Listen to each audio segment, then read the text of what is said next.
السلام علیکم دوستو، میں ہوں عریج اور آپ ہیں اس وقت میرے یوٹیوب چینل عریشہ ناولز پہ۔ کیسے ہو آپ سب؟ کیا چل رہا ہے؟ سب کچھ فٹ ہے؟ آئی ایم ریئلی سوری، میں آج بھی لیٹ ہو گئی روز کی طرح۔ خیر یار، یہ کچھ دن میرے ایکسٹرا ایزی ہیں، یہ نہیں کہہ سکتی بیزی ہیں، میرے ایکسٹرا ایزی ڈیز ہیں، اور جس کی وجہ سے میں اتنی فری ہوتی ہوں نا سارا ٹائم، یا تو میں سوتے ہوئے گزار دیتی ہوں یا میں کودتے ناچتے ہوئے گزار دیتی ہوں۔ مجھے یہ آج کی ایڈیٹنگ بہت زیادہ پسند آئی تھی، رانا ایڈٹس یعنی کہ اینجل شاہ، اگر میں صحیح ہوں، یا اللہ ٹھیک ہی ہو، ہاں شاید یہ اینجل شاہ کی ہے، یا پتہ ہے کیا ان کے ایڈٹس نیم الگ ہیں، ان کے آئی ڈیز نیم الگ ہیں، تو وہ بھول جاتا ہے کہ ایڈٹ والا نام کون سا تھا۔ تو میرے خیال میں کہ اینجل شاہ کی ہے یا فائزہ کی، نہیں فائزہ کی نہیں ہے، یہ اینجل شاہ کی ہی ہے۔ ابھی مجھے پتہ نہیں کیوں کنفرم لگ رہا ہے کہ یہ اینجل شاہ کی ہے۔ مجھے بہت پسند آئی یہ ڈی پی لگانے کی، میں نے کوشش کی تھی تو دوپہر میں لگی نہیں تھی، تو اس کو میں ڈی پی کروں گی اپنے یوٹیوب چینل کی۔ ویسے بھی میرے 10,000 ہونے والے ہیں تو میں نئی والی ڈی پی اس کو لگاؤں گی۔ تو لیٹس سٹارٹ آج کی ایپیسوڈ۔ کتنے گئی؟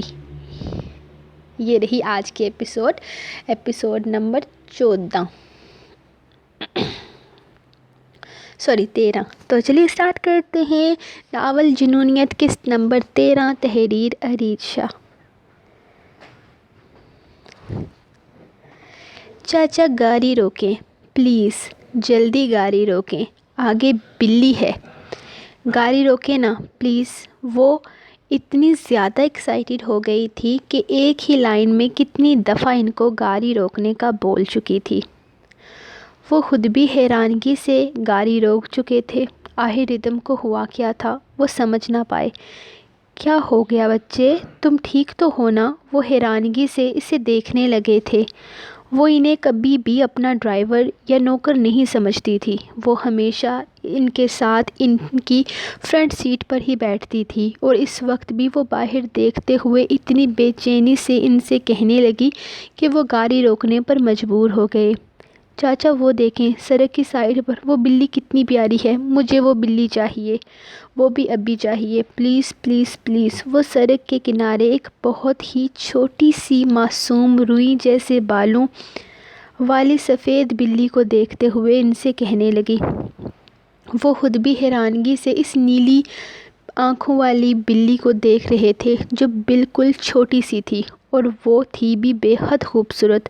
اس کا مالک کہاں ہوگا، میں دیکھتا ہوں۔ وہ تیزی سے گاڑی سے نکلتے بلی کے پاس آئے تھے۔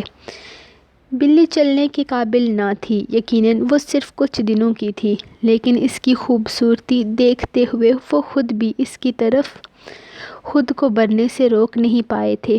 معاف کیجیے گا جناب، یہ بلی میری ہے۔ دراصل میں اپنے جانوروں کو گھر تک چھوڑنے کے لیے گیا تھا تو رستے میں یہ بچہ گر گیا۔ ایک درمیانی عمر کا آدمی تیزی سے بھاگتا ہوا ان کے پاس آیا اور خود بھی مسکراتے ہوئے بلی کا وہ معصوم سا بچہ ان کے حوالے کرنے لگے۔ جب ردھم گاڑی سے نکلی، انکل کیا آپ یہ بلی کا بچہ مجھے دیں گے؟ آئی پرومس، میں اس کا بہت خیال رکھوں گی، اس نے اتنی معصومیت اور چاہت سے پوچھا کہ وہ انکل اسے دیکھنے لگے۔ کیا آپ یہ بلی کا بچہ ہمیں دیں گے؟ ہماری بیوی کو یہ بچہ بہت زیادہ پسند آیا ہے اور جانوروں کو اپنے پاس بالکل بھی نہیں رکھتی، لیکن اس بلی کے بچے کو دیکھ کر وہ خود کو روک نہیں پائی۔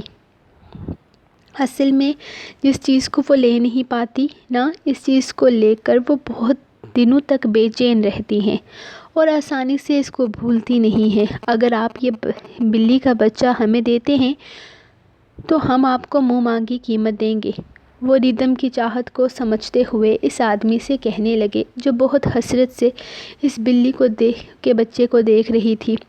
آپ کو یہ بلی کا بچہ چاہیے، آپ ایسے ہی رکھ لو، پیسے دینے کی ضرورت نہیں ہے۔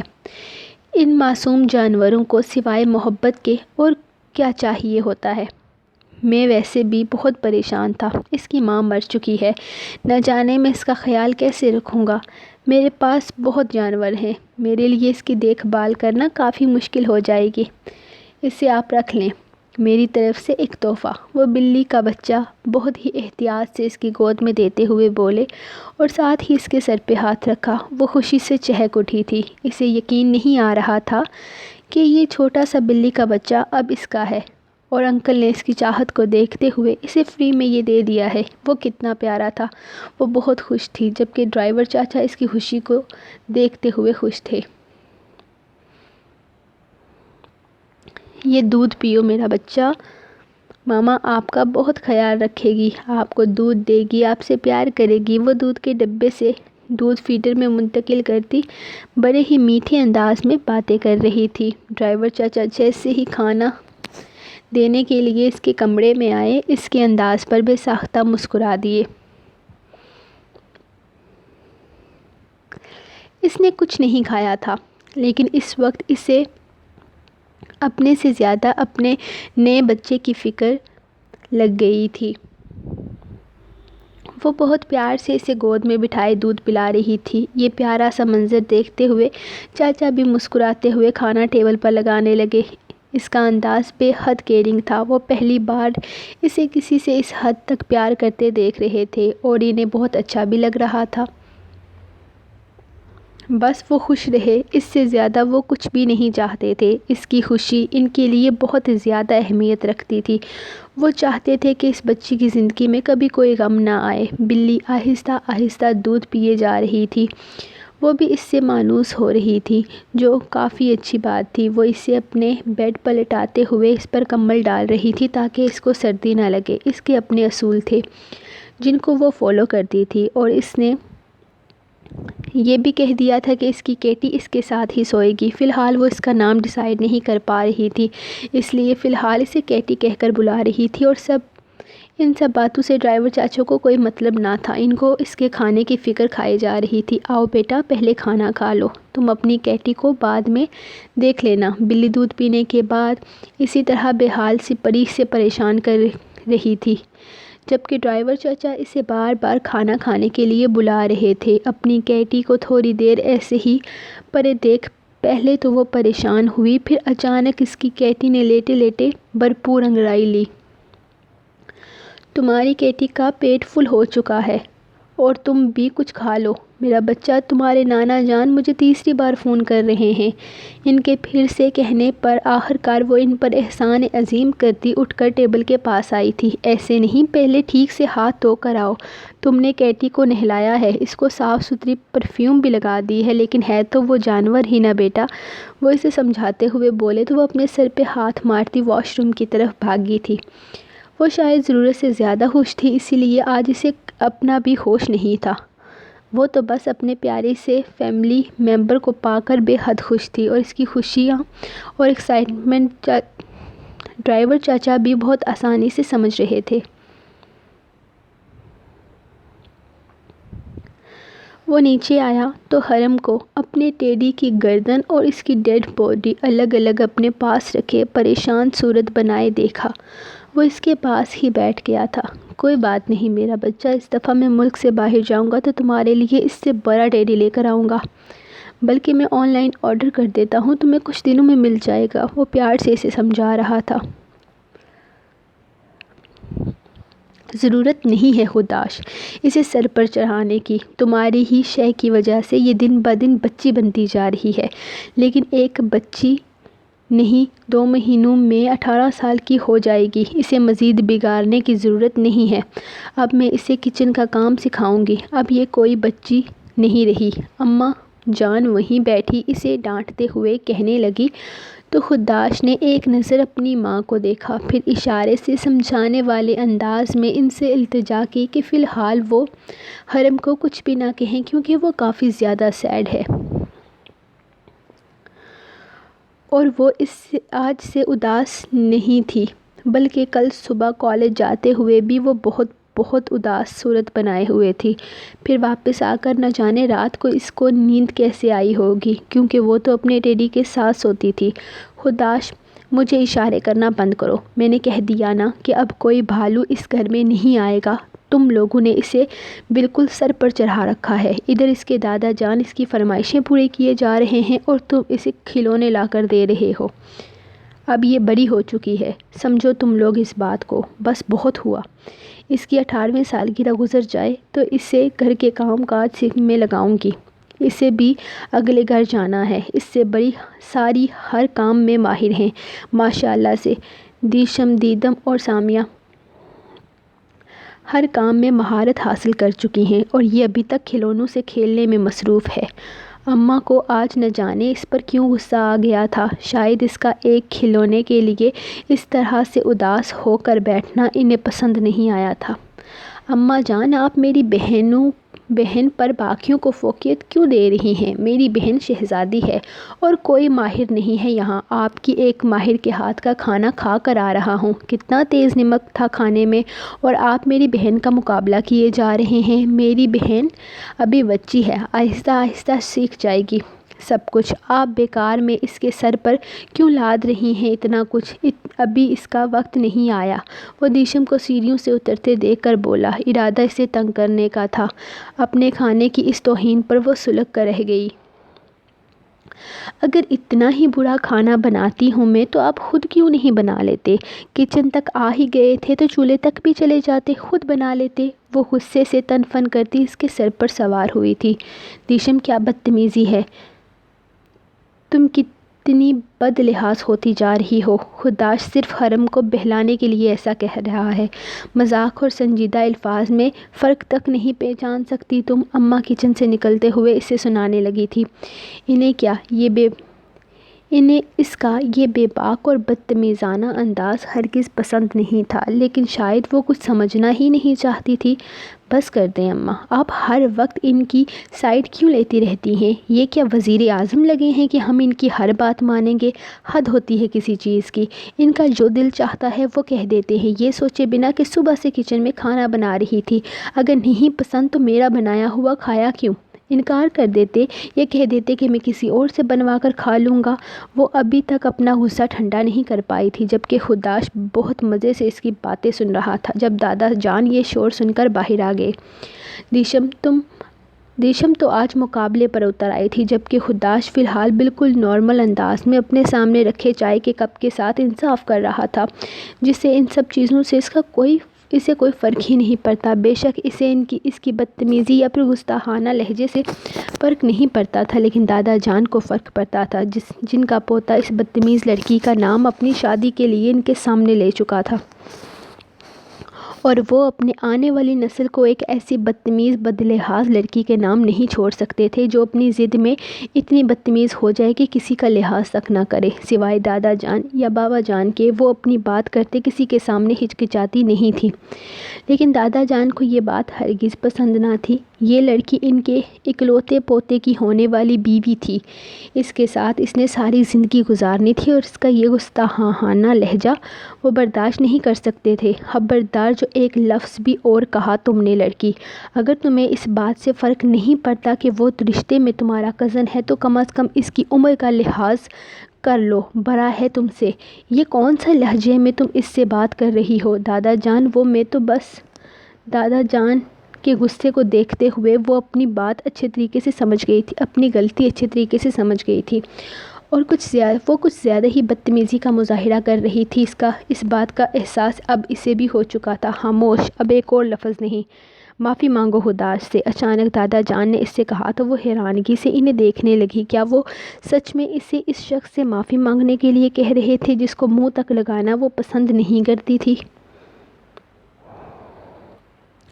دادا جان، مجھے اس کی بات بری نہیں لگی، میں صرف اسے تنگ کرنے کے لیے بول رہا تھا۔ خداش کو بیچ میں بولنا پڑا۔ اچھا، تو اس کی یہ بدتمیزی ایک مذاق کی صورت ہے؟ پھر تو ہرگز ناقابل معافی ہے۔ ابھی کے ابھی معافی مانگو اس سے۔ تمہاری ہمت کیسے ہوئی اس طرح اس سے بات کرنے کی؟